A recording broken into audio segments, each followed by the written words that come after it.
Anne Rice's vampires are asexual. I have found conclusive evidence, and I will hear nothing to the contrary. If you're new here, hello, welcome. We are the Ace Couple. My name's Courtney. I'm here with my spouse, Royce. It's a weird episode to jump into because this has been a saga. We have covered the first Interview with the Vampire book. We have covered Interview with the Vampire, the new AMC television series.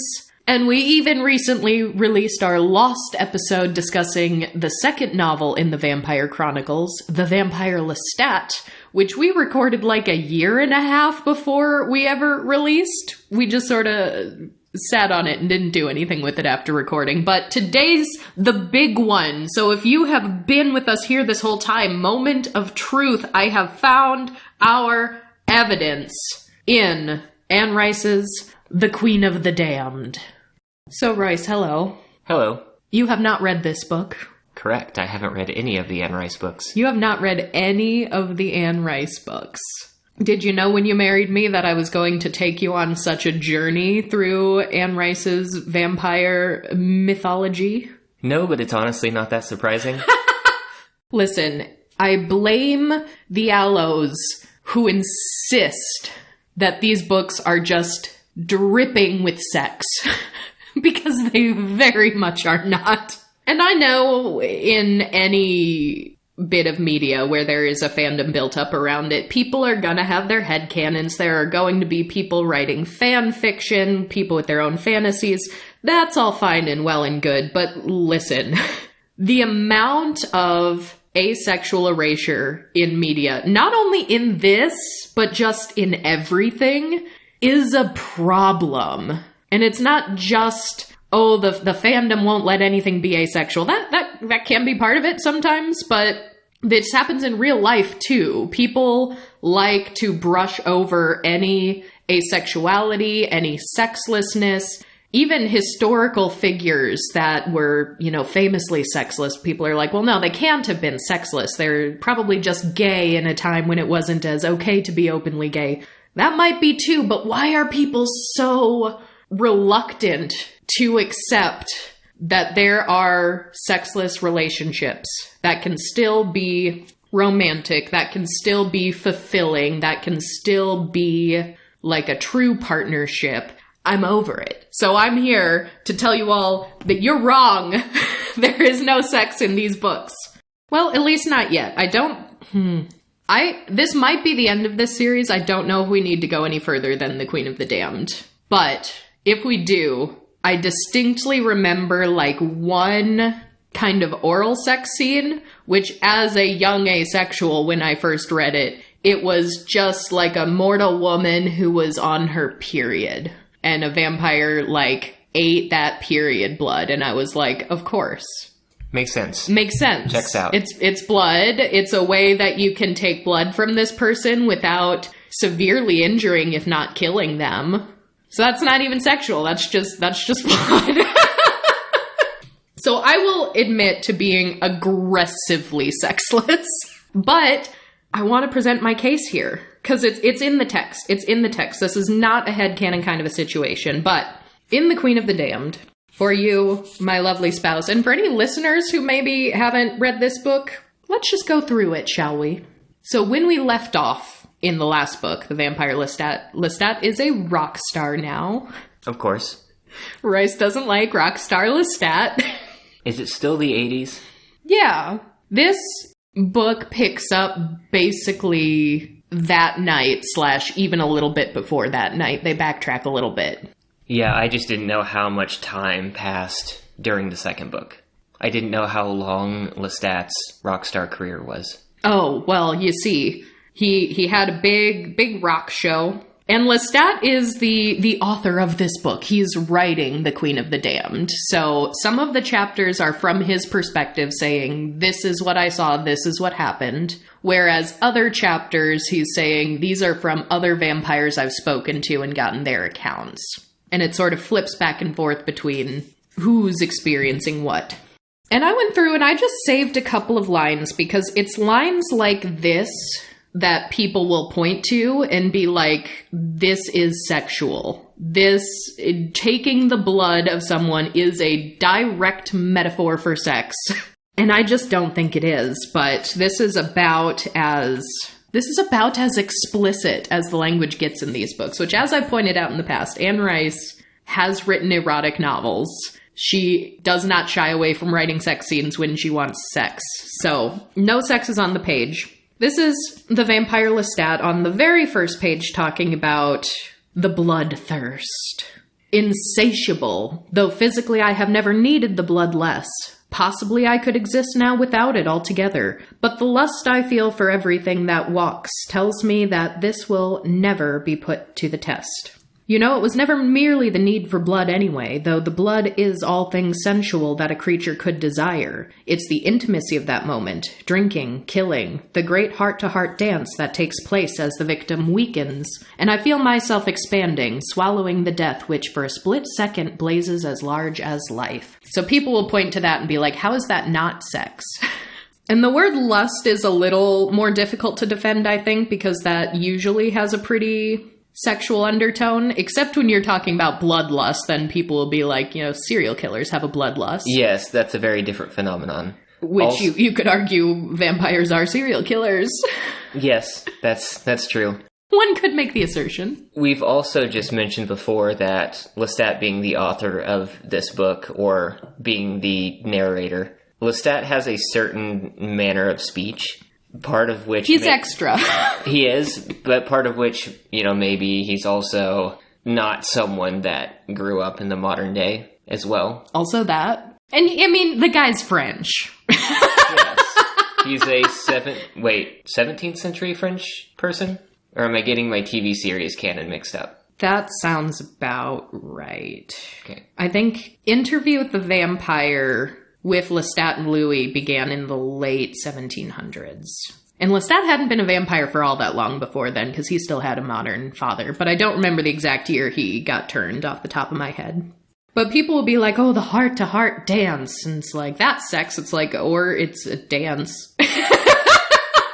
But the word sensual is one that I've brought up before, because Anne Rice's world of the vampires is very, very sensual. All of their senses get heightened when they change, and they talk about everything looking more vivid, everything having a stronger scent, everything just looks, feels, smells bigger, more lush. Which, I would also say, if everything is heightened, if the vampires were interested in intercourse, why wouldn't that be stated as like, the sex is so much better now? I can feel things so much more powerfully now. Like, I would think that that would be a thing, but it's not. And then Lestat's he's just kind of ruminating. He's like, yeah, I'm a bit of a legend now. And he is very, very, very sensuous guy. Very kind of creepy. I would say sexually charged if sex was happening, but it's not. So I'm gonna say, I think I can say lustful. I think that still works, even without the act of sex itself. There's a passage where he says, in my isolation now I dream of finding some sweet young thing in a moonlighted chamber, one of those tender teenagers, as they call them now, who read my book and listened to my songs, one of the idealistic lovelies who wrote the fan letters on scented paper during that brief period of ill-fated glory, talking of poetry and the power of illusion, saying she wished I was real. I dream of stealing her into her darkened room where maybe my book lies on a bedside table with a pretty velvet marker in it, and I dream of touching her shoulder and smiling as our eyes meet. Lestat, I always believed in you. I always knew you would come. I clasp her face in both hands and I bend to kiss her. Yes, darling, I answer, and you don't know how I need you, how I love you, how I always have. And a lot of allos read that like, that's going to turn into sex, but he doesn't do that. He kisses a lot of people. Lestat kisses people more than any of the other vampires. He's a very kissy guy, that Lestat. Lestat is many things. I think we even talked about that in the last book, like he kissed his mom and we were like, a lot of people read that relationship as being pretty incestuous after they're both vampires. But it's not. It's not. So in the last book we met Marius, who was overseer of those who must be kept, whom they stated were the first vampires, the mother and father, ancient beings that are basically just statues now. They don't seem to move too much. But he walks in one day, and there aren't two vampire statues. There's only one, and he is basically transparent. He's like see-through and a hollow husk, and Akasha's just gone. And he's like, oh, that can't be good.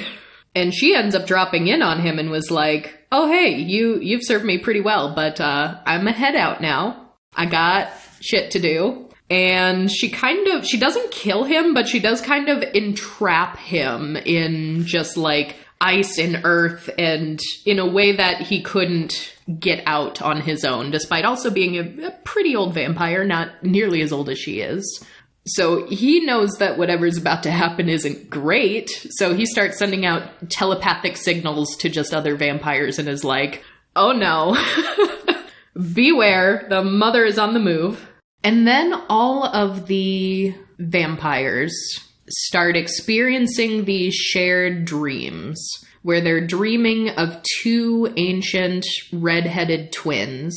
And at first they don't know exactly what's happening or what the dreams mean, but they see these two twins basically sitting over a dead body and about to consume the brain and the heart from it. A very funerary cannibalism kind of a thing. Which reminds me, you showed me Attack on Titan. I hadn't watched it Yes. until a few years ago.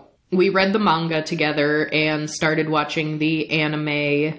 Out of order. Out of order. You started watching the anime after the second season was complete. Yes. And there was a point in time, I believe, when the first part of the fourth season was over, because the fourth season got split into like 4 different distributions. Mm-hmm. We're still waiting on the last half of final season part 3. Yes. But it was at that point where you're like, okay, I can't take it anymore. Let's go for the manga. Oh yeah, we ended up finishing the manga, and that ending, we're not going to talk about that, but there were some things in the anime where, like, the end credit scene, the song at the end, they'd have these illustrations in a very different sort of art style, and I would occasionally pick things up from it that were, to me, very obvious foreshadowing, and I would say something, and you'd just be like, what? How did you know that? I think it was at a point where, by the time that season aired, I already knew what the lore reason for a lot of things were. Mm-hmm. So when I saw, like, I didn't see those animations and get to reason with them because I already knew the answer. Mm-hmm. So it kind of surprised me when you just put a few pieces together. I was like, oh look, they're doing funerary cannibalism, and you were like, what? yeah, actually, that is what they're doing. How did you know? Well, you see, I read The Queen of the Damned when I was a teenager. And then we have a weird little chapter which is almost meaningless in the grand scheme of things. But I call it out mostly now because when we were going through the new AMC's interview with the vampire TV series, there was an Easter egg of an American vampire who came to Claudia in a departure from the original book, and she called him Killer, and he rode a motorcycle. And Killer ends up actually creating like a motorcycle gang of vampires. And he isn't even really a big character. It's more someone in his gang named Baby Jenks, who was like 14 when she became a vampire. And she's a character. She's only alive for a chapter. But she, even as a 14-year-old, like as a mortal, definitely was into drugs, definitely was having sex. I believe she died in like a back alley abortion kind of a situation, so she had been pregnant at one point. But I just thought this line was interesting because she's talking about like, the blood was good, yum, it was so good. And here's how she describes what blood is. She says, it was hamburgers and french fries and strawberry shakes. It was beer and chocolate sundaes. It was mainline and coke and hash. It was better than screwing. It was all of it. So there you have it. Blood is better than sex. Confirmed. That's what I've been saying this whole time. It's explicitly stated. It is stated. And then, yeah, she was even talking about, like, how she got her victim. She'd, like, pick someone up hitchhiking, or she'd, go into the woods with someone, and she'd, like, feign seducing them. It would, like, this is literally the line. Then baby Jenks laid down with him, real gentle-like, and slurp. That was it for Parker. So, like, I know there are some vampire stories where vampires will actually, like, have sex with mortals before eating them. This isn't happening here. She's just wooing them, just seducing them to trick them to immediately eat them. So Baby Jinx is going, seems like her gang is all kind of on their way to the vampire Lestat, but she's like, I got other business to attend to. Gotta go kill my parents real quick. Like, want to kill my mom. But she meets up with some other, she calls them dead guys. Capital D, the dead guys. And then they just, like, spontaneously combust. They just burst into flame, and she sees them burst into flame. She sees herself burst into flame. Then her, like, soul departs her body, and she can see her own body burning, and she sees the pure black outline of her own skull in her bones. It was the white figure that amazed her. It looked like a statue, like the Blessed Virgin Mary in the Catholic Church. She stared at the sparkling silver threads that seemed to move out from the figure in all directions, threads made out of some kind of dancing light. And as she moved higher, she saw that the silver threads stretched out, tangling with other threads, to make a giant net all over the whole world. All through the net were dead guys, caught like helpless flies in a web, tiny pinpoints of light pulsing and connected to the white figure. And almost beautiful, the sight of it, except it was so sad. Oh, poor souls of all the dead guys, locked in indestructible matter, unable to grow old or die. But she was free, and so she's, like, rising up into the sky. She sees this happening, and as she's rising up, she also, like, sees her mother's spirit, like her freshly killed mother, I guess, and their spirits embrace, and she's like, ah, that poor baby Jenks, she thought as she looked down to earth just one last time. But she wasn't baby Jenks now. No, not at all. So that's kind of foreshadowing a bit of how all the vampires are connected to the original, I suppose. But also, it's just kind of showing that she's just going on a murder spree. She's just burning alive with her mind almost all of the vampires.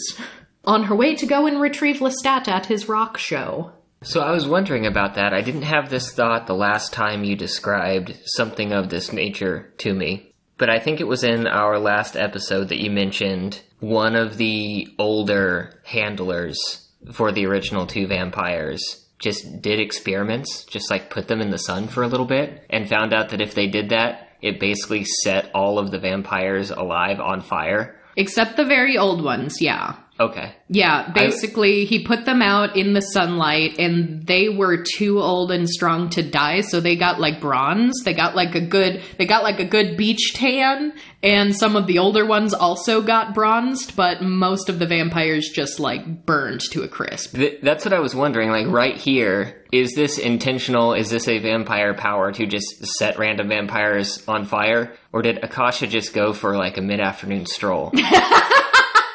No, this is very intentional. She's like, I am killing all of the vampires, save for a precious few. Because she kind of also knows that most of the vampires listening to Lestat's music, reading Lestat's books, seeing how openly and brazenly he's like, I'm a vampire. Mm-hmm. They're like, well, that guy's gotta die. So a lot of the vampires are going to the show because they know that's where he will be, and they're planning to attack him and to try to kill him. And Akasha's like, no, I like rock music. I'm gonna burn you alive with my mind. So then we have a chapter on Pandora, who is a vampire that Marius made. We don't get to know a lot about her in this book. There's a future book in the series that focuses more on her. But I think the main reason of this chapter is just that she's going to visit a vampire named Azim, who has found a corner of the world where the locals see him as a god and have a temple for him and will offer themselves up to him. So he's got like a whole temple of followers. Yeah, the book Pandora is in the new Tales of the Vampire series, which has 2 books. And I will be real, I haven't read that one yet. However, I did try to do a little bit of research because every time I have made the assertion that these vampires are asexual, someone has come out and been like, Pandora has sex with, I don't know if it's Marius or another vampire, but they're like, they have sex. And I was like, that doesn't sound correct, but I haven't read that book. So I actually was able to find this passage by Googling it on just like a fandom forum. But this is what's so annoying, is that there are so many people who have read all of these books, who love these vampires, who love these stories. If there is a lore reason why they can't or don't have sex, I feel like I should be able to just Google and say, like, why can't Anne Rice's vampires have sex? And I should hope that a fandom wiki or something will tell me the lore reason. But for years I have tried this because I didn't want to go back and read every single book again.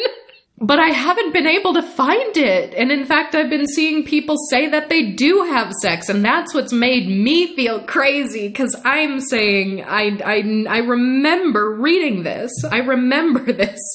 So here's the passage that I was able to find on a forum. Because I was like, when does Pandora have sex as a vampire? And with whom? And it is Pandora and Marius. He covered me and kissed my cheek. Drink from me, he said. Drink until the pain goes away. It's only the body dying. Drink, Pandora. You are immortal. Fill me, take me, I said. I reached down between his legs. It doesn't matter now. Seems to be something he said that's in quotes. It doesn't matter now. But it was hard, this organ I sought. The organ forever lost to the god Osiris. We're gonna put a pin in that Osiris thing. I guided it, hard and cold as it was, into my body. Then I drank and drank, and when I felt his teeth again on my neck, when he began to draw from me the new mixture that filled my veins, it was sweet suckling, and I knew him and loved him, and I knew all his secrets in one flash, which meant nothing. He was right. The lower organs meant nothing. He fed on me, I fed on him. This was our marriage. Tell me that's not asexual as hell. Like, yeah, that doesn't sound like an argument. I have had, I think, at least half a dozen people in this last year, like different individual people, be like, but Pandora and Marius had sex. Like, but this was a human being interested in sex and then turning into a vampire and being like, oh, that was not important. Yes, exactly. Yes.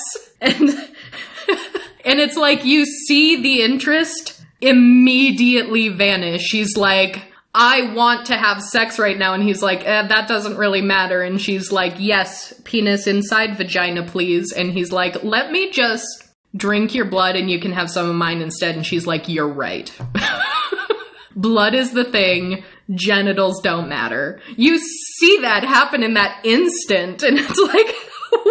Yeah, the transition is explicitly explained. Yes! Yes! So the new Tales of the Vampire series is 2 books, is what I've just looked up, which is separate from the main series, which is currently 13 books. 13, oh my goodness. But it is Pandora and Vittorio the Vampire. And those 2 books do not feature Lestat. Lestat is mentioned, but is not present from what I understand. I mean, I'm sure I have both of those books. I mean, I don't know if I mentioned this during our first go-around, but my very first online purchase I ever made was a box of Anne Rice novels from eBay. And I still have most of them. Also, the new Tales of the Vampire series has angels? Because, was this Anne Rice in her religious phase? She had a lot of religious phases. Anne Rice, what a religious character. She, like, her books are steeping with, like, just, this entire series is just, like, one long crisis of faith. So, I don't think I will actually be reading that intently that long into the series. And if I do, we probably won't have enough to discuss on camera. So I did want to break out that passage because it's like, that's everyone's gotcha for me. They're like, ha, gotcha, Marius had sex with Pandora. It's like, that's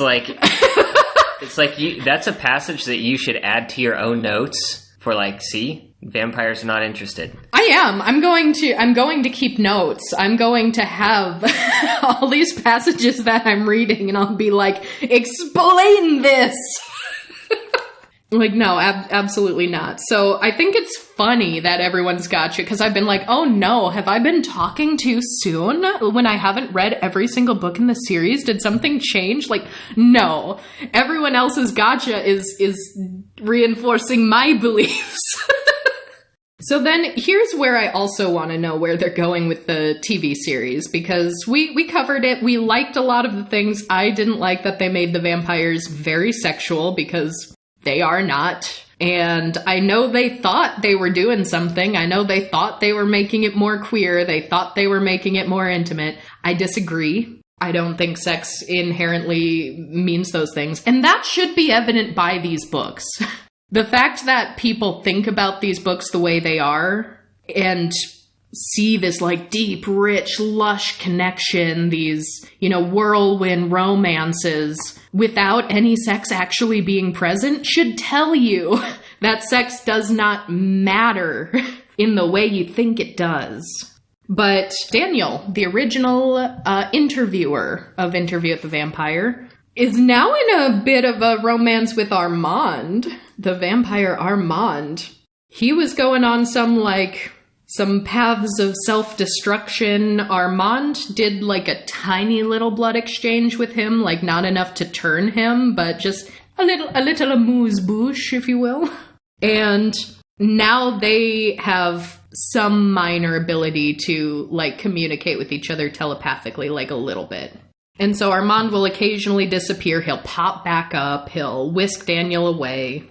I am halfway tempted to go back to the vampire Armand, though, because the more I've been reading other people's opinions on this book, or these books, the more I've seen people headcanoning Armand as autistic. And the first time I read these, I didn't know much about autism. I wouldn't have been able to peg that. But now, after reading all of these people say, like, yeah, Armand definitely autistic, now I'm reading about him and I'm like, well, I'll be damned. Maybe he is.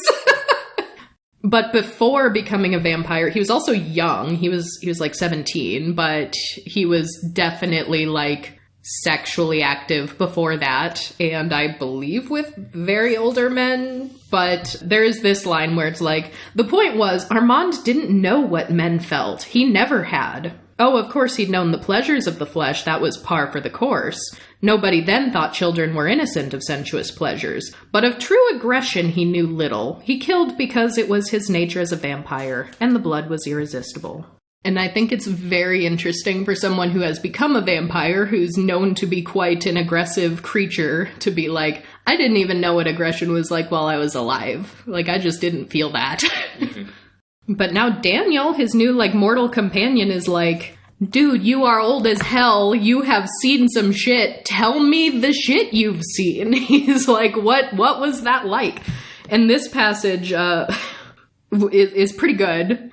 Daniel began to question Armand. What had it really been like in those days in Venice? Look at this film set in the 18th century. Tell me what is wrong. But Armand was remarkably unresponsive. I cannot tell you those things because I have no experience of them. You see, I have so little ability to synthesize knowledge. I deal in the immediate with a cool intensity. What was it like in Paris? Ask me if it rained on the night of Saturday, June 5th, 1793. Perhaps I could tell you that.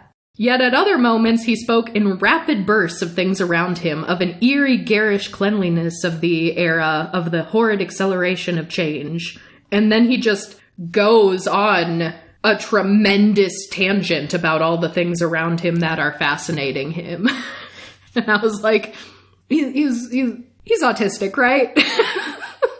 I see where that headcanon came from. I really do. And I don't even think I mentioned this down, but I feel like I remember reading that he just like became obsessed with microwaves at one point. And I'm like, yes, I love this. I love this old vampire being like, 18th century Venice. I don't even remember what that was like, but this microwave. But now here's like a weird thing that happens. So this passage, men and women fell in love with Armand, of course. So innocent, so passionate, so brilliant. You don't say. In fact, Armand's power to seduce was almost beyond his control, and it was Daniel who must bed these unfortunates, if Armand could possibly arrange it, while he watched from a chair nearby, a dark-eyed Cupid with a tender, approving smile. Hot, nerve-searing, this witnessed passion, Daniel working the other body with ever greater abandon, aroused by the dual purpose of every intimate gesture, yet he lay empty afterwards, staring at Armand, resentful, cold. And, like, I think that's the only depiction of sex in this book, was that passage. Which was between humans. Humans! With the vampire just watching. Yes. But eventually Armand does change Daniel. Daniel Malloy is now a vampire. And I want to know how in the heck they intend to incorporate or otherwise change that in the TV series, because he's a much older man now. He also is just now in the TV series meeting Armand, who is currently Louis's partner. So I don't know what they're going to do with that. Doesn't he also have a terminal illness? Correct. Yes, I believe he does. There was just already a precedent for some of the people in New Orleans approaching the vampires, seeking a cure. Mm-hmm. So in this montage of everyone who is starting to experience these dreams, which Armand had, and I believe Daniel also had started getting the dreams even before being changed, because he had like that little bit of blood, but not enough to change. So everyone's like, what does this mean? And so many people are making a pilgrimage to try to find Lestat. So we also start just meeting all these other vampires that we haven't found before, such as Cayman, who is very, very ancient.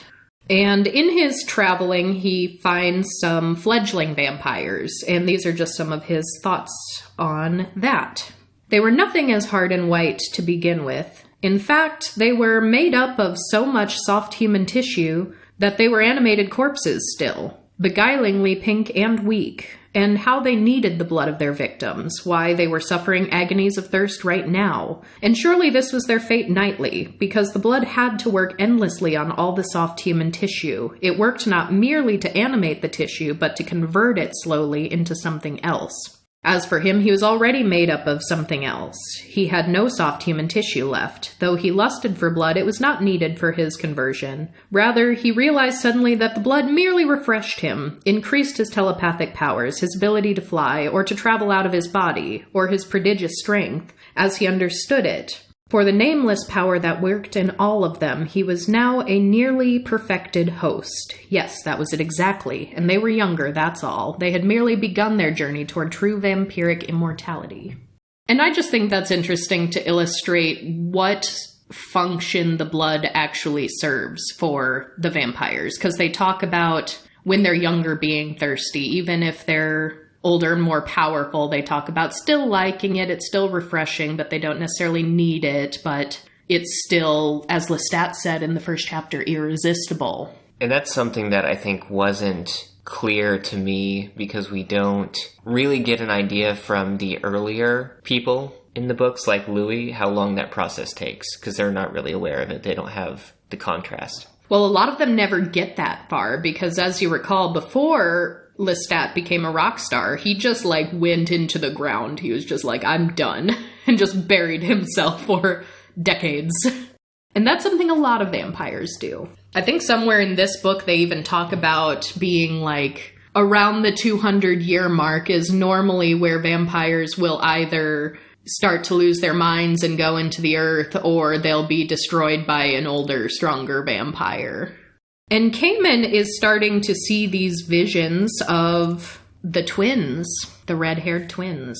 But we also sort of see from his memories that he has firsthand experience with them. He has seen them. And we don't get the whole story, which I think is kind of interesting, because you start getting these like really alarming details without any context about how in like ancient Egypt he was ordered by the king to rape these girls. And it's like, oh, okay. What's going on with that?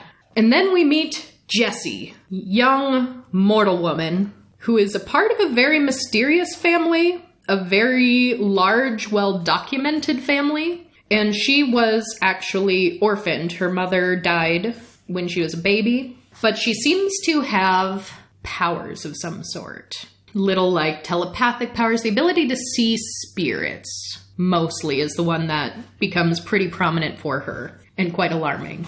And she talks about being a part of this great family where wherever she travels in the world, there's someone who is distantly related to her that knows that they're distantly related. So it's like, I've never been to Italy before, but I'm just going to go to Italy. And if I, ring up my cousin and be like, who do we know in Italy? They'll be like, great, your cousins will pick you up.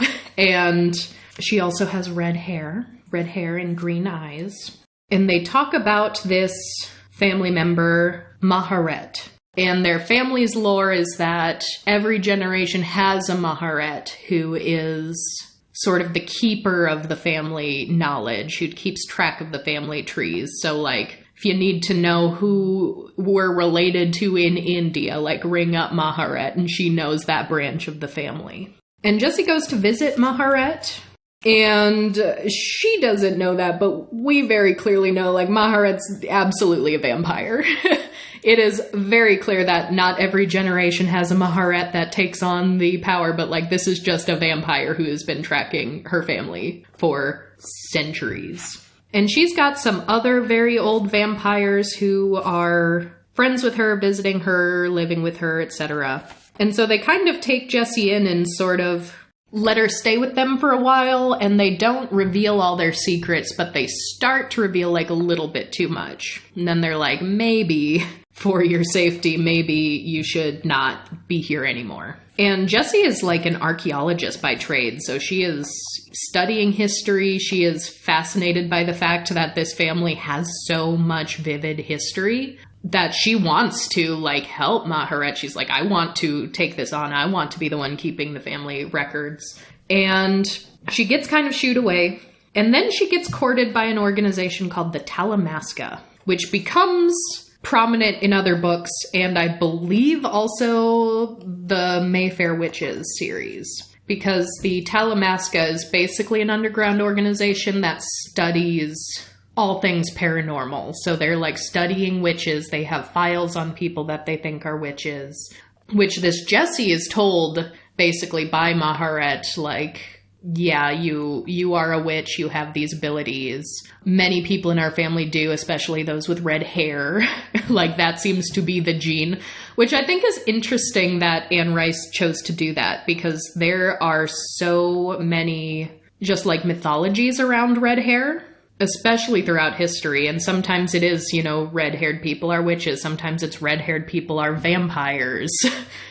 In this case, sometimes both. And I think that's really interesting. I've done a lot of reading on the history of mythologies like this around red hair, and some of it does actually lead to, like, legitimate bigotry. Like, how often in modern day do we hear, like, oh, the red-headed stepchild as, like, a derogatory, like, the child no one cares about. Like, how awful is that? And there's a precedence for that, because as cool as it is in a genre fiction book like this, like, oh, you have powers, you're a very sensuous vampire living this very lush life. Throughout history, if there were times and places where people thought you were a witch, you were going to get executed. So, not cool. Was South Park the one who started the, like, ginger kids don't have souls thing? Or did they just popularize it?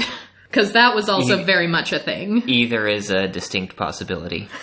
But this Talamasca sort of gives Jessie a job offer. They're like, hey, come work for us. We actually have a file on you. We've sort of suspected for a while that you're a witch. If you want to see that file, you can. But, like, why don't you come research for us? And she gladly takes this job.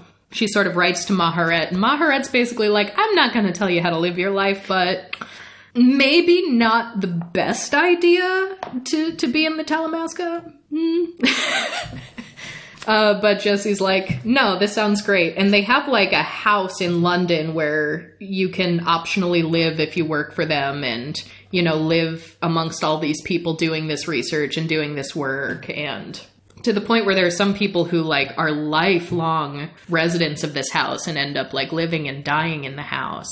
But then the Talamasca, sort of the head honcho, David Talbot, sort of calls her in one day and hands her the book Interview with the Vampire and was like, I want you to read this book. And she's like, oh, I have read it, actually. Like, I picked it up at the airport on a flight a few years back, and it was wonderful and horrible, but I didn't keep the book because it kind of haunted me. And he was like, well, you see, it's real. We want to know how much of it is real, but we're pretty sure these vampires do exist. And she's like, what? Vampires are real? And he's like, definitely they are. We know that these two vampires in particular exist because we found, you know, properties in their names and things. But we want to know how much of this book is actually real, or if any of it was fake or embellished. And we want to know about, you know, Claudia. Was Claudia real? And all these things. And so they send her to New Orleans and it's like, read the book again and then go to New Orleans and do some research for us. But they were very much like, this is more dangerous than the average thing. Like, spirits can't hurt you if we're researching spirits, but vampires absolutely can, and they can read minds. So we're going to need you to stay in a hotel that's like several hours outside of New Orleans. You need to leave before it gets dark. And do not under any circumstances try to make contact with any of these things. And she's like, right, got it. Just vampire hunting 101. Yeah, you know. They didn't exactly arm her with a stake and a cross, but I suspect they know that wouldn't have worked anyway.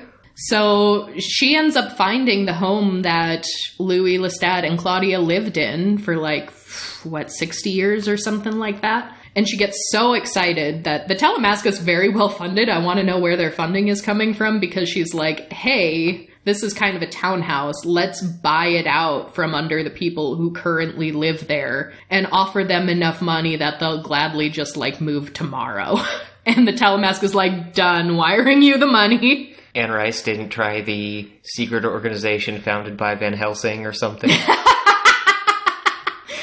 That appears in so many, something like that appears in so many vampire mythos. It is funny how so many names from Bram Stoker's Dracula just become names that are used for distinctly different characters related to vampires. There are so many Van Helsings. There are so many, like, it's wild. It's almost to the point where oftentimes if someone does something that is vampire or vampire adjacent, either explicit or adjacent, it's like they treat Dracula as the vampire IP instead of it just being a type of genre fiction. Yeah, that does happen often enough.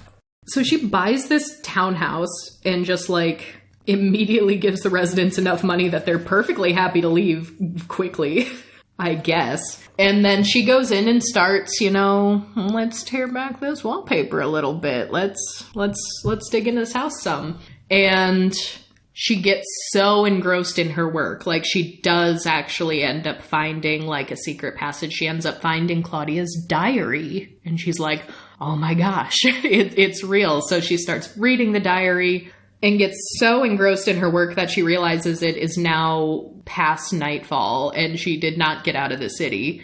And then she starts actually seeing things. She sees, like, a ghost of Claudia, and she hears the phone ringing, even though the landline is disconnected. The phone should not be ringing. And so she's having a heck of a time. She's getting darn startled. And she ends up deciding, maybe I go to Lestat's rock concert. Ill-advised, but she's like, I just gotta see him for myself. We gotta take this a step further. So the night of the concert happens. All hell breaks loose. She ends up getting attacked. There's even someone who's like, Talamasca! Like, the vampires know, at least several of them know of the Talamasca. So most of them aren't too keen to be discovered or to be known by humans. So there's that. There are vampires spontaneously combusting. There's an uproar in the crowd. People, like, desperately trying to get out with all this fire, just like a pandemonium. And she ends up having her neck broken and doesn't immediately die, but does get taken away by paramedics, does get hospitalized, seems to be paralyzed in a coma, really, perhaps unable to really wake up. And Lestat gets snapped up by Akasha. Lestat just gets snatched up? You just get snatched up, yeah. She's just like, I'm taking this.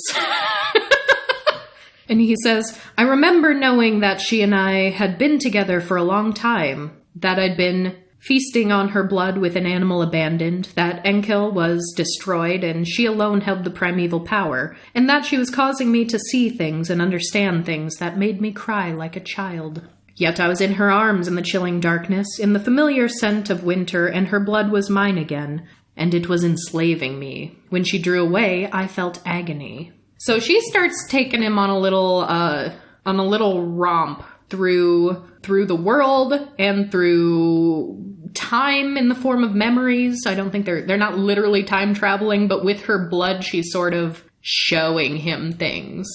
So he sees the twins. He sees these visions. He sort of is able to now understand what has all transpired leading up to this point. And then she's like, you have my blood now, so you can do a lot more things. She's like, let's have a flying lesson. Let's have a borderline teleporting ability where they're just able to move so quickly from one point to another that it's basically in an instant. And she's like, who needs to sleep when you can just follow the night around the world? So they're just going around. And then when he does finally, like, see a vision of the twins from her blood, she's like, not that one, more blood. Almost like she couldn't control it. The vision just came up and she's like, nothing to see here. But she takes him to France, to his, like, father's old house. And he kisses her, a very, very kissy dude, as I said. And he's like, the blasphemy of it struck me. It was like the time I'd kissed her in the shrine. I wanted to say something in apology, but I was staring at her throat again, hungry for the blood. It tantalized me that I could drink it, and yet she was who she was. She could have destroyed me in a second with no more than a wish to see me die. And she's like, hey, Lestat, remember that time you killed those wolves when you were immortal? And he's like, oh god, this thing again. It's like, that's why the vampire who made me did. He kept calling me wolf killer. Like, why did this start the whole thing? And she's like, well, you're gonna kill again, but this time you're gonna kill for me. And he's like, whom will I kill? And she's like, I would have you obey me without question. But she's like, that's not really your style, is it? And he's like, no.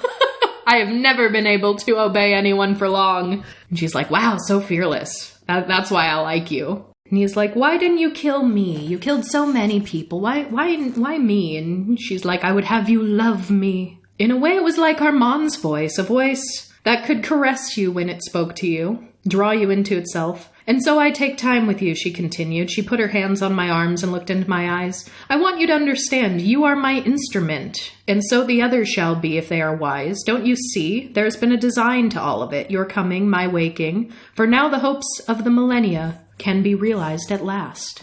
And she's like, you see, you are all just instruments. She's like, even my king, my husband Enkil, he was but an instrument in the end. He died a god's death because it only made me stronger. And she's like, if you aren't my instrument, I'll just destroy you. I do love you and I want you to love me, but in the end, I got shit to do and you're gonna help me. And then Akasha, Queen of the Damned, the original vampire, feminist icon, is like, we're gonna kill all the men. So they go to the place first where the vampire has a shrine and he has these followers and he has people offering themselves up to him as sacrifice. And she's like, kill them all. Kill that vampire guy and all the men in the room. And Lestat's like, no, I don't want to kill everybody. And she's like, but of course you want to kill everybody. You've always wanted to just be violent with reckless abandon, even when you were immortal. And he's like, you do have a point. And then he killed everyone. But then he was like, no, I killed everyone. What have I done?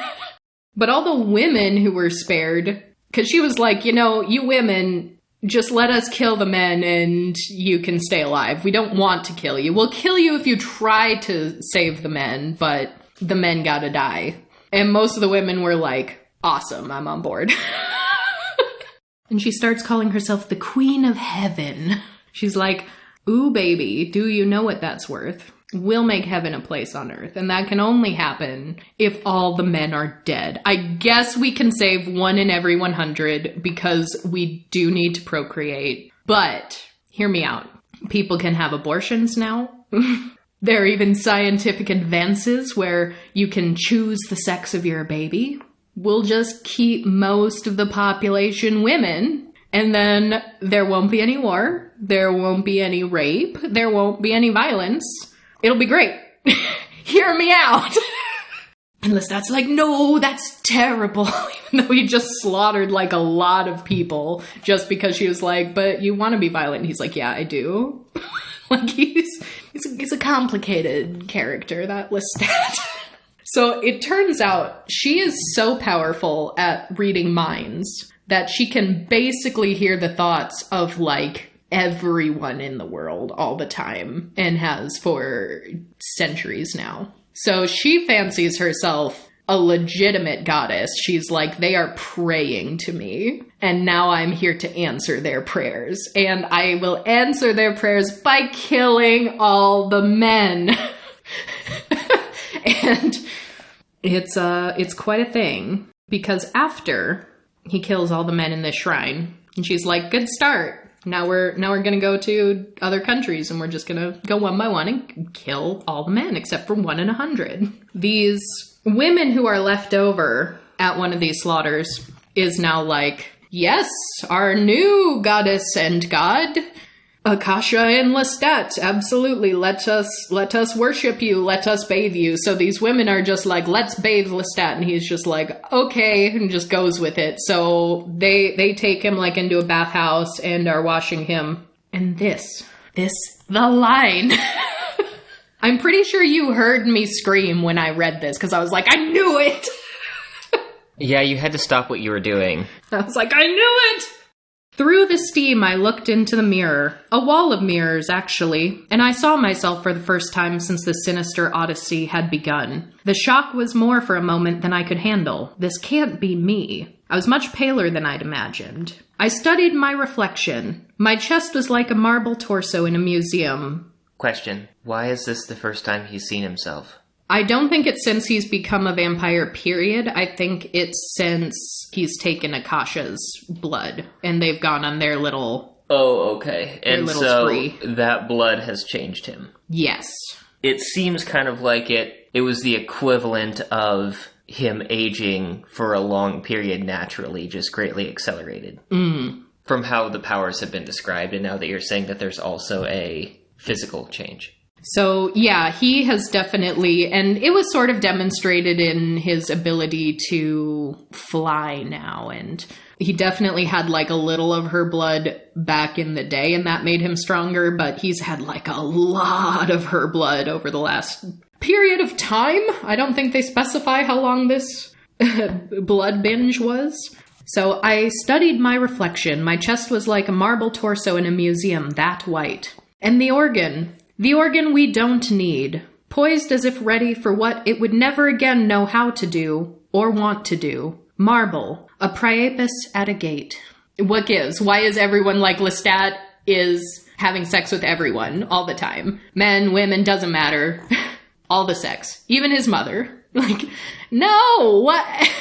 What it would never again know how to do or want to do. What? Right? Like, that's pretty explicit, right? Yeah, it is. I feel so weird because I have not been able to like successfully Google that passage, but I swore I remembered it. I was like, I'm pretty sure they said their penises don't work and they don't want them to. But that also paired with the Pandora passage that I found. Come on! Come on! So then we learn the full story of the twins. And this is Maharet, who has now gathered basically all of the remaining living vampires, which are Louis, Lestat's mom, Gabrielle, Cayman, whom we've just met in this, Marius, Pandora, who we also just met, and a couple of other older ones that just aren't too relevant to this story. And she takes them all in and is like, right, let me tell you a story. And Gabrielle, Lestat's mom, is so funny because she hardly ever talks and she doesn't like to be with people. But she's like, okay, so this thing took my son. She's like, so what's the deal? If I waste this bitch, do I waste all of us? And she like literally says that. I'm like, oh, a woman of the times, I see. And so Maharat's like, I'm sure you've all seen these visions of me and my sister. And she tells the story of how they were from a very, very old village of people. She traced their family lineage back to the time before the moon. They were very spiritual, and in her family, all women born with red hair they were witches. They had these powers to speak to spirits. And the spirits were, not to anyone's knowledge, spirits of people who had died. They had told the witches that they were on the earth before humans came to be, and that they had just always been here, and that they were capricious. Many of them were very childlike. They didn't get to talk to many humans because not many humans could talk to them, so they would like to, play tricks on humans or play games with them or talk to them for a little bit. And they basically said that they weren't gods and they weren't devils and they weren't deceased people. They're just spirits. But they like to engage with people when they can. So if there were ever people who were offering sacrifices to gods, sometimes they would pretend to be those gods. Like the humans made the god up, but the spirit's like, well, I'll play along. Okay. And in their tribe, they practiced funerary cannibalism. They thought it was the only proper way to dispose of a body so that it wouldn't be rotting, buried in the earth, or eaten by animals, and that the job of consuming was mostly the next of kin, especially the siblings, and that their mother was also a very powerful witch, also had red hair, so she was sort of showing them the ropes, and they were sort of just spiritual guides for their people. They made hallucinogenic substances and would administer to them to people and ask what dreams they had and try to interpret dreams and things of that nature. And they lived quite far away from what is now known as Egypt. It was not known as Egypt at the time, but Enkill was the heir to the throne, and he married Akasha from a different country. And the spirits started telling them that they were condemning cannibalism in Egypt, and that they were saying the only proper way to handle a dead body is to embalm and preserve it. And there were some other groups of people at the time who were cannibals in the sense of like eating your enemies after battle, but they were like, oh, our tribe did not think that was proper. Why would you eat the sacred body of your enemies? Like, that's only for your family and your tribe. And apparently word had somehow gotten back to Akasha and Enkill of these very powerful witches. And so they sort of sent them a tablet with a messenger asking them to come and see them and advise them spiritually. But the spirits were like, this feels like bad news, maybe don't. So they turned down the invitation and did not go to see them. And they met a spirit who claimed to like the taste of blood and to be able to bite humans like mosquitoes. And they were like, I've never heard of such a thing. Spirits can't actually physically interact with humans. And he's like, oh yeah? And basically did like pinpricks all over their bodies, like drawing blood, and was like, I really love the taste of it, and anytime someone does a blood sacrifice to a god, I'm right there to eat it up because I love the taste of blood. And they're like, how can this be? So this is a spirit unlike anything they have ever seen before. And this spirit's name is Amel. And shortly after this sort of attack by him, their mother ended up falling ill.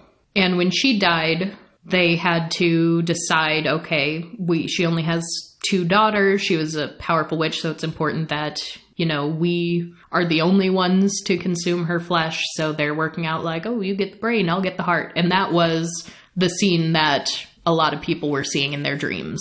But Enkil had sent people to basically intercept this funerary feast and ended up killing a lot of their people, ended up taking the twins, kidnapping them. They did not get to eat their mother's remains, and that was a very traumatic thing for them. And he brings them into Egypt and basically says, cannibalism is not allowed. It is outlawed.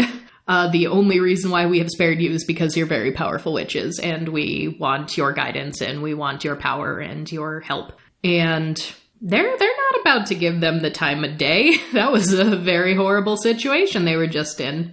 So Cayman is actually like the king and queen's right-hand guy. He's like their main guard who, does things for them. And Cayman is mostly very kind to them. He's like bringing them extra scraps of food, trying to make them as, comfortable as possible given his orders.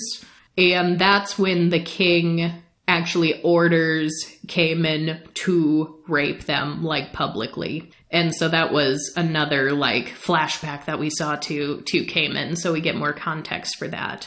And the spirits get really ticked off and start, kind of causing an uproar. Not every spirit can really manipulate things, but sometimes they can manipulate wind, rain, to various extents. And so they just sort of cause a little bit of chaos.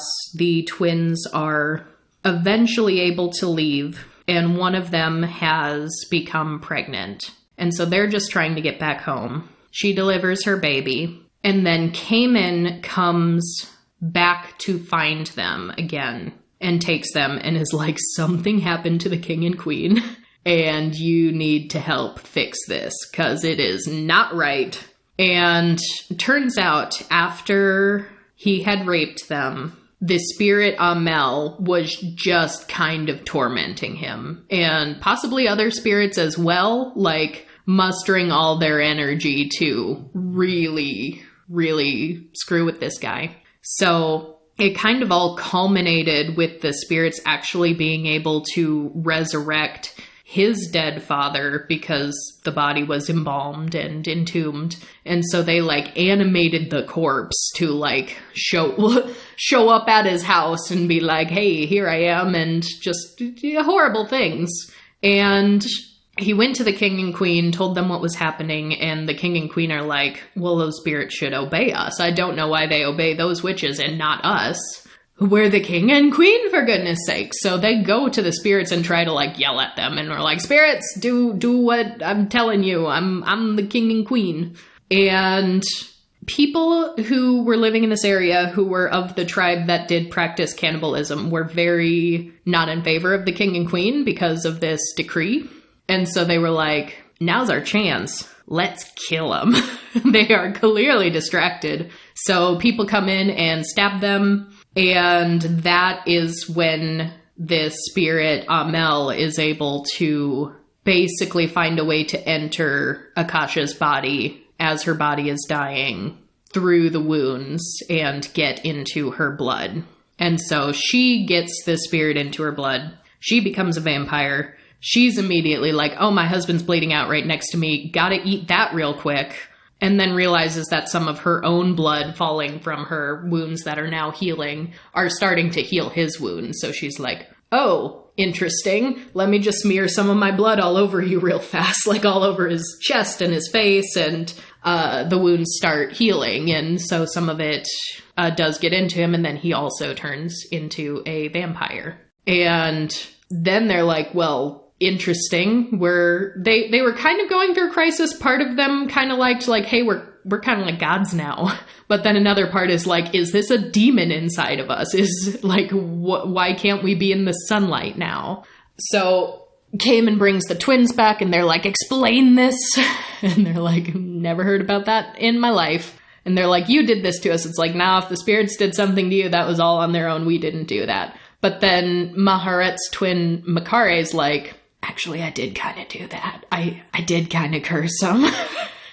I did wish for the spirits to torment them, and they did listen to me.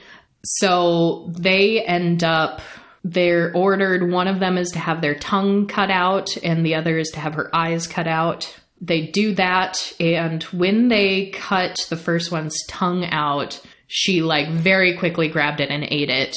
And then the other one had her eyes cut out, and then Cayman, even though she couldn't see, was like, I know that this is important to you. So she like shoved her eyes, he like shoved her eyes in her mouth for her when she couldn't see so she could eat her eyes real quick. Grapes. Grapes! The grapes!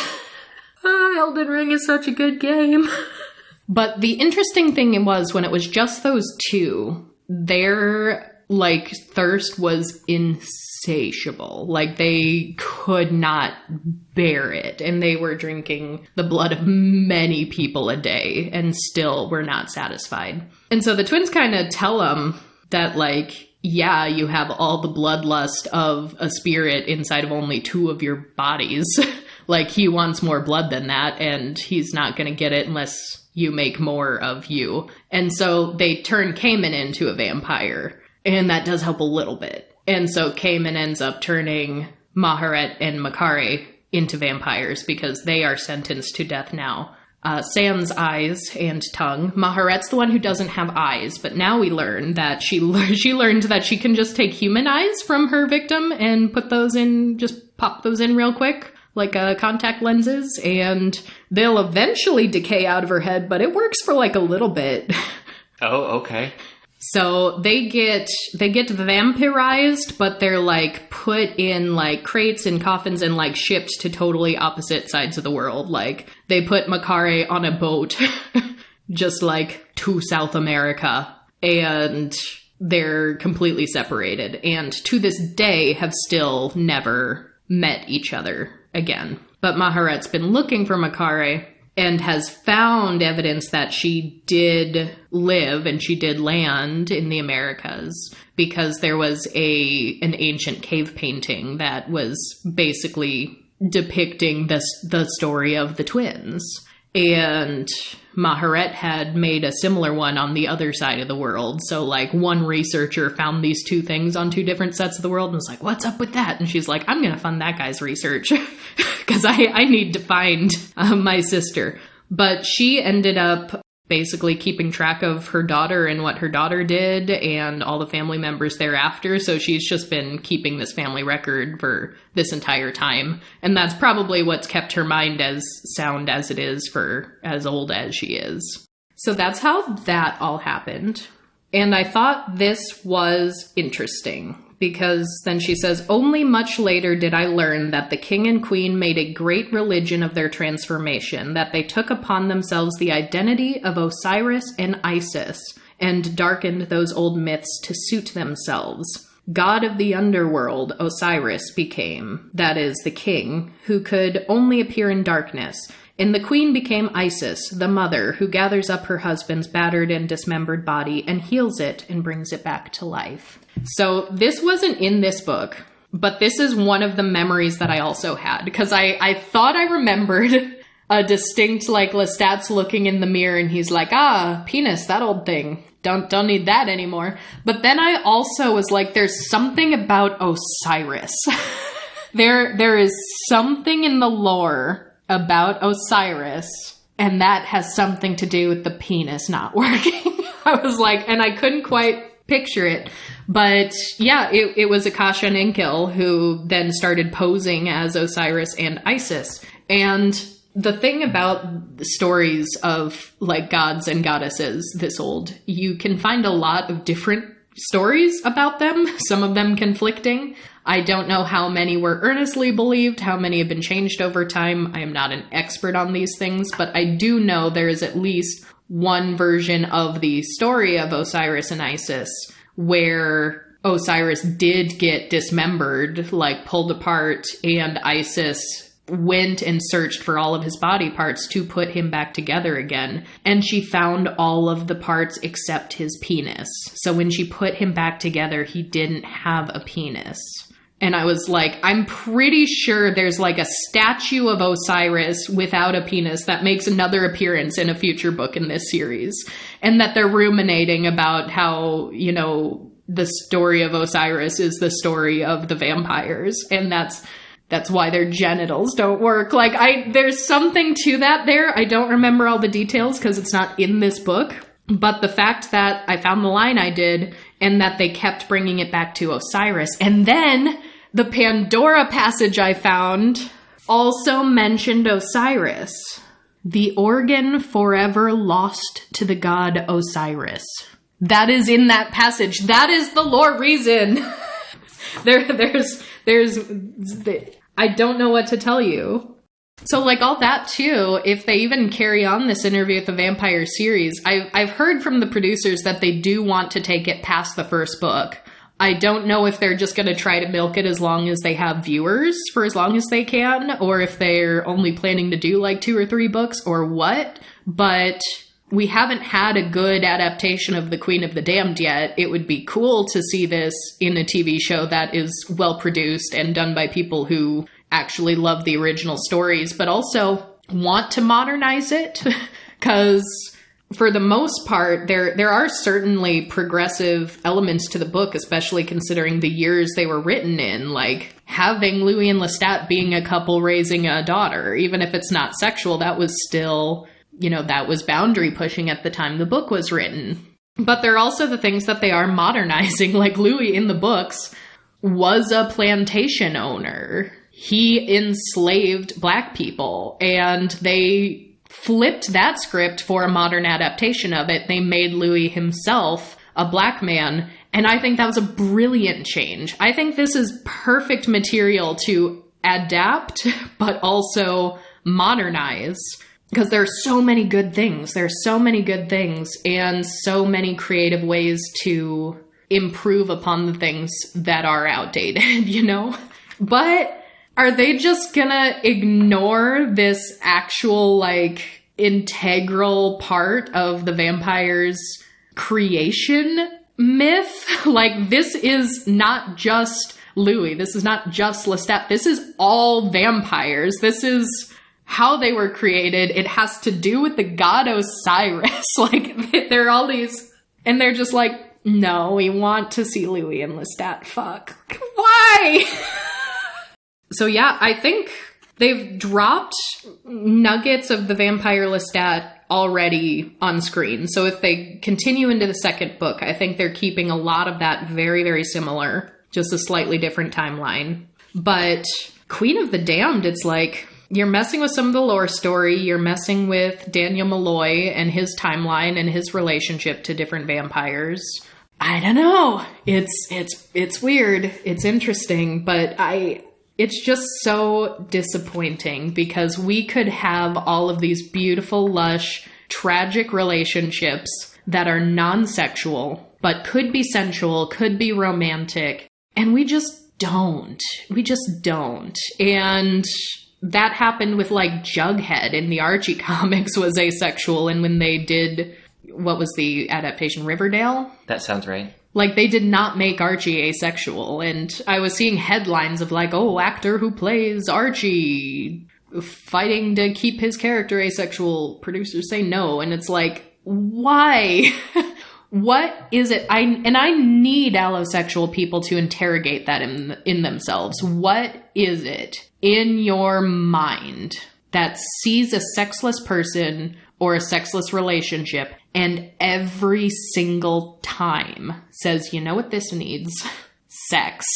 Every single time. So that was the lore of the vampires. Eventually, like, Akasha brings Lestat to where all of the other vampires who are still alive. And she also basically admitted, like, the only reason why I kept them alive is because you like them. But, like, if you guys are all gonna disobey me and you aren't on my, like, you aren't with me on my kill all men spree, then I'm just gonna kill you all, because I got shit to do. What can I say? I'm a busy woman. I'm a strong, independent vampire who don't need no man. So when Akasha killed vast quantities of vampires, did all of the other living vampires suddenly get thirstier? Like, did their bloodlust increase? It did not say that in the page. It would make sense, though. It would make sense, though, based on the lore, yes. But basically, Akasha killed everybody who didn't know Lestat. And she could, because some of the older vampires, like Maharet, for example, she couldn't just kill her with her brain because she was so close to the source. But all the younger ones, she's like, oh yeah, I can just combust them easy. So that's why you have people like Cayman and Pandora that Lestat had not had a direct personal relationship yet with, because they're just too old and too powerful at this point. But everyone else, like Louis, Gabrielle, she's just like, you like them. Like Armand, like Daniel Malloy, like we'll keep them because you want them around. Is Marius still alive? Marius is still alive, yes. Okay, so the cutoff point seems to be somewhere around a couple thousand years ago, and then Lestat's crew. Something like that. Something like that. So I guess she may have had reason to spare Marius. She has a weird, like, loving resentment for him. Like, she both appreciates that he cared for her and also resents that he kept her. Like, there's a weird on-again, off-again thing with her. But, yeah, so she shows up and she's like, get in, bitches, we're killing all men. And all the vampires are like, no, let's not. And she's like, but the violence, the war, the rape, it would all go away if we kill all the men. And then they have this big philosophical argument about how, oh, we vampires over time are becoming more perfected. So too is the human race.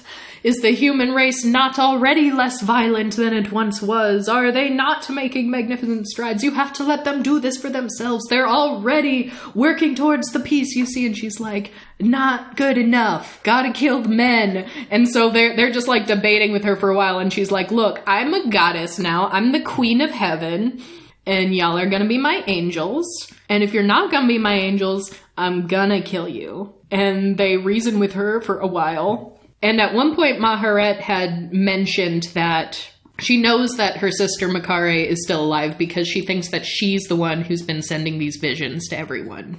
And so while they're trying to reason with Akasha and like, no, don't kill all the men, actually, then Makare busts into the room, just like caked with dirt. Like she has clearly been in the earth for a very long time. And is like, oh, the mother's on the move? Time to waste that bitch, to use Gabrielle's vernacular. And so she just busts in the room and just like tears Akasha's head off. And she's like, here's how we kill the Queen of the Damned without killing all of us. And then everyone has the realization at the same time as the twins bend down over the mother to consume her brain and her body.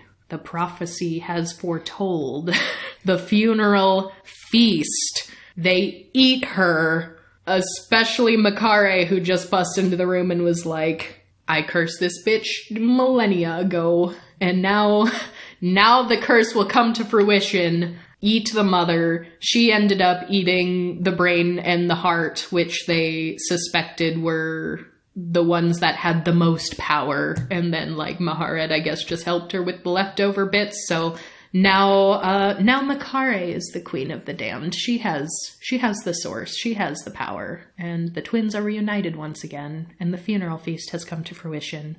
Not all of the men were killed, but a good few were.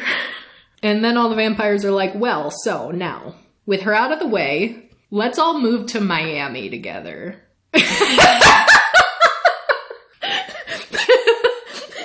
I need you to explain what that look was, because our listeners cannot see the beautiful look you just shot me.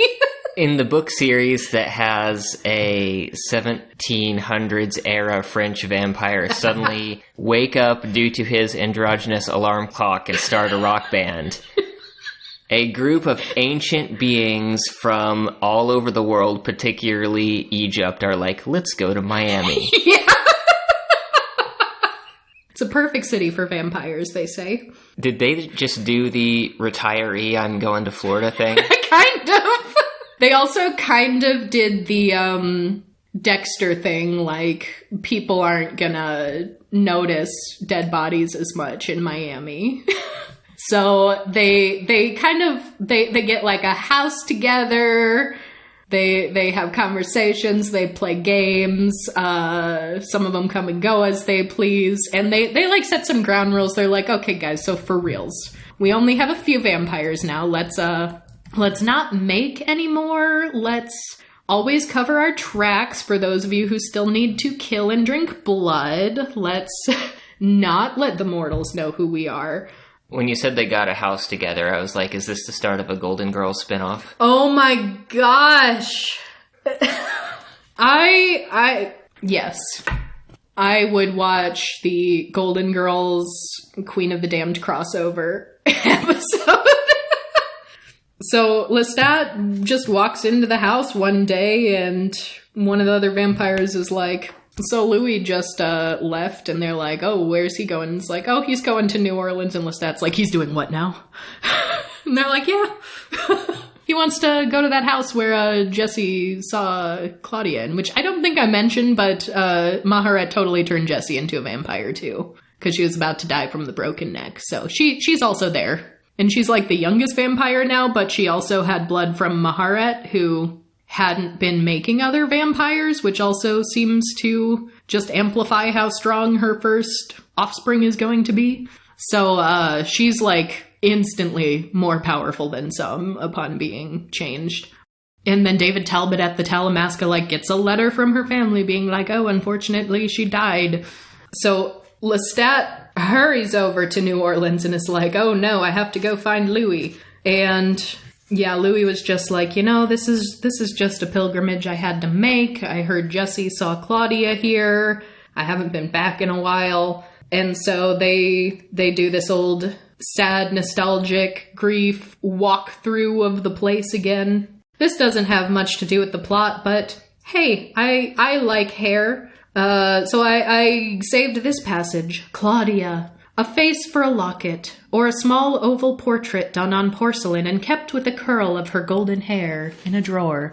I do love portrait miniatures, and that's actually pretty accurate to how old Lestat is supposed to be from France and then coming over to New Orleans. Portrait miniatures in particular would have been the hair jewelry of choice, where one side of a locket would be a small painting of the person, and on the other side, there would be some hair work on it. So that, I just liked that because I was like, that's the era he would have been most familiar with. Of course, he lived through the Victorian era, so he would have seen the more hair-focused things, but I'm sure people have a special affinity to the time they were alive / first a vampire. But they have their little moment. They kiss. Lestat's like, do you love me? And Louis is like, yes. And then he's like, great, then do you want to break some rules? Do you want to be naughty tonight? And Louis is like, what do you mean? And he's like, come on, let's go on an adventure. And he's like, but the sun's about to rise. And he's like, the sun's about to rise here. But I learned a little trick. And just like snaps Louis up and is like, onward to London. They just like chase the night around the globe and then end up in London, and he goes to the Talamasca house, and he's like, I want to talk to David Talbot, and busts into his office. And this guy clearly knows who the vampires are. He knows who he is. And so he's just like, oh, hello. He's like, Jessie isn't dead, is she? And Lestat, just being an absolute brat, is like, if I offered to turn you into a vampire right now, would you say yes? And he's like, no. No, I would not. And he's like, if I slept here tonight under the ground of your house, would you kill me in my sleep? And he's like, no, I wouldn't do that either. And he's like, you wouldn't kill me, but you wouldn't become me? What's up with that, dude? And then he writes down a phone number to his lawyer, who is still overseeing all of his various properties that he lives in places. And he's like, if you ever want to become a vampire, I'm not saying I'll turn you into a vampire, but I want to hear you ask me. And is like, here's my phone number. Just give me a call. And David Talbot's like, I am not going to do that. And he's like, we'll see. And then Louis is livid. Louis is like, Lestat, what are you doing? You are the damnedest thing. You are a brat. You are breaking the rules. You are tormenting that poor guy. You are such a jerk. You're horrible. You're evil. And Lestat's like, yes, Give me the verbal abuse. I love to hear it. I love to hear it. Tell me again how awful I am. And that's basically how the book ends. Okay. Questions, comments, concerns? Not really. Makes sense. Yeah, makes sense. It's good that you found the passage you were looking for in this book. It is. And supplementary notes. I don't know what to tell you, but Anne Rice's vampires are asexual. They have no interest in intercourse. If they even try, it doesn't matter. Not into it. It's... the god Osiris has something to do with it. So I'm gonna say that since this is such an entrenched lore reason, anybody who takes the Vampire Chronicles IP and intentionally inserts overt intercourse into it is doing an asexual erasure. I feel it. I feel it in my bones. I feel it in my blood. So, on that note, thank you everyone for being here, especially if you've been here for every single one of our episodes on the Vampire Chronicles. You are a hero, and we are glad that you are with us. Until next time, goodbye!